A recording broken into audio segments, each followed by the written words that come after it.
तो सबसे पहले रस्मन 3 मेहमानों का परिचय मैं आपसे करा दूं। हमारे साथ जेपी धनोपिया हैं, कांग्रेस के वरिष्ठ नेता, अध्यक्ष पिछड़ा वर्ग आयोग के। बहुत स्वागत धनोपिया जी का। दूसरे मेहमान पंकज चतुर्वेदी, ये बीजेपी के ऊर्जावान नेता हैं, पंकज जी का बहुत स्वागत है। और तीसरे मेहमान चेतन भट्ट, ये वरिष्ठ पत्रकार हैं, जबलपुर से हमारे साथ जुड़े हैं। चेतन जी का बहुत स्वागत है।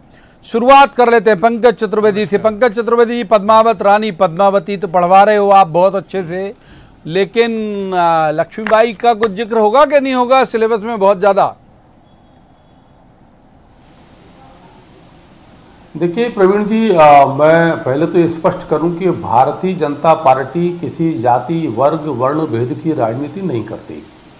और यदि हम भारत में मध्य प्रदेश में महाराणा प्रताप और रानी पद्मावती का जिक्र नहीं करेंगे तो क्या बाबर, तैमूर और हुमायूं का करेंगे?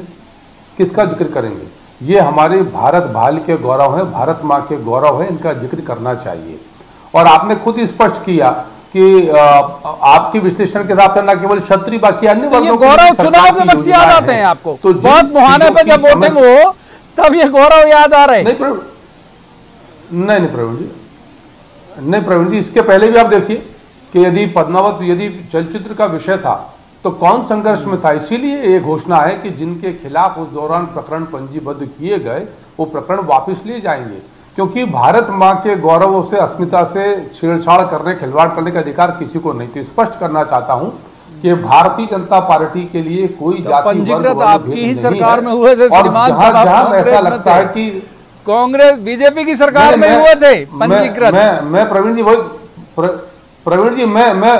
जी मैं बीजेपी और कांग्रेस की बात ही नहीं कर रहा हूं। मैं तो सिर्फ ये बता रहा हूं कि उस समय जो स्थिति परिस्थिति बनी थी, प्रकरण पंजीबद्ध हुए थे, लेकिन वो वापस लिए जाएंगे, क्योंकि जब ये आपको लगे कि ये प्रक्रिया जो थी वो न्याय संगत नहीं थी तो वापस लिए जाएंगे। लेकिन हम किसी जाति के आधार पर, वर्ग के आधार पर, ये उत्तर तो कांग्रेस पार्टी को देना है कि कांग्रेस पार्टी इतने समय से शासन में रही, करीब 60 साल का शासन, 60-65 साल का शासन देश प्रदेश में रहा।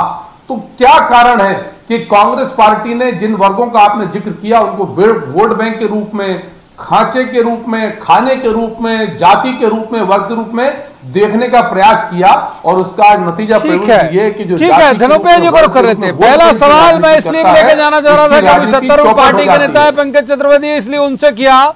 जेपी धनोपिया, माफ कर दो, रोकूंगा पंकज जी, माफ कीजिए, रोकूंगा। जेपी धनोपिया जी को रुख करते हैं। जेपी धनोपिया साहब, अगर मैं गलत नहीं हूं, मेरे सर्वोत्तम संज्ञान के मुताबिक 31 अक्टूबर जो है वो इंदिरा जी की पुण्यतिथि भी है। उसी दिन वो शहीद हुई थी, उनको गोली मारी गई थी। जो आपके तरफ से प्रेस नोट जारी हुआ, जो सूचना जारी हुई, वाल्मीकि जयंती की ज्यादा हुई है। तो चुनाव आ गए तो वाल्मीकि जयंती इंदिरा जी भूल गए आप तो? मैं समझता हूं कि ऐसी बात नहीं है, दोनों चीज़ों का है। 31 अक्टूबर इस देश के इतिहास में पहली बार किसी देश के प्रधानमंत्री की आतंकवादियों द्वारा हत्या की गई थी, और वो शहीद दिवस है उनका, आतंकवाद दिवस के रूप में सारी चीज़ों के सामने है। तो इसलिए वाल्मीकि जयंती को जोड़ना एक उसका सहयोग नहीं कर सकते, वो होता है इसलिए जुड़ा हुआ है। मैं तो भाई प्रवीण जी की बातों के दाद दूंगा, बस उनकी संघ की पृष्ठभूमि नहीं है, इसी संघ के बारे में नहीं बता पाए, बाकी उन्होंने सारी चीज़ें बोल दी कि कांग्रेस का नहीं है, बीजेपी का नहीं है। अरे ये पूछिए पंकज भाई, शिवराज सिंह चौहान साहब को आज ही घोषणा याद आ रही है कि राजपूत समाज के लिए मैं ये कर दूंगा, और वो सादर में जाके घोषणाएं कर रहे हैं।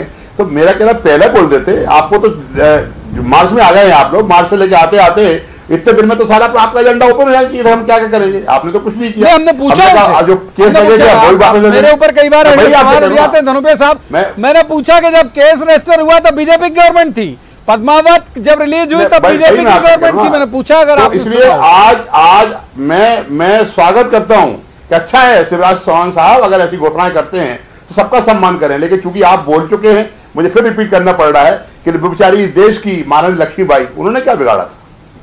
उन्होंने तो इस देश की आजादी में 1857 में क्या इतिहास बनाया था, क्या हुआ था, किन लोगों ने उनके साथ धोखा किया था, कहां उनके साथ चोट हुई थी, कैसे वो हुआ था। तो बेचारी एक वीरांगना के बारे में भी तो बात करना चाहिए। पहले तो ये लोग बड़े याद करते थे, सब कुछ करते थे। जब से आदरणीय सिंधिया जी के साथ शामिल हुए हैं, उन्होंने शर्त लगा दी कि भाई लक्ष्मीबाई की समाधि में कोई नहीं जाएगा, कोई वो नहीं करेगा। ये बेचारे एयर कैन प्रकरण क्या करें? हाँ करने के बाद पंकज जी पहले हमें कोई आपत्ति नहीं है, हमें कोई आपत्ति नहीं है। ये खूब घोषणाएं करें, हम स्वागत करते हैं, लेकिन हम जातिवाद के ऊपर नहीं, हम समाजवाद के विश्वास करते हैं। हर गरीब आदमी के लिए, हर व्यक्ति के लिए रोजगार की बात करते हैं। और आज जो हालात बने, आज जो हालात बने हैं, उस हालात के लिए जिम्मेदार कौन है? आज चुनाव हो रहे हैं, भाई आप भी तो प्रधानमंत्री की जयंती मनाएंगे, प्रधानमंत्री याद कर रहे हैं।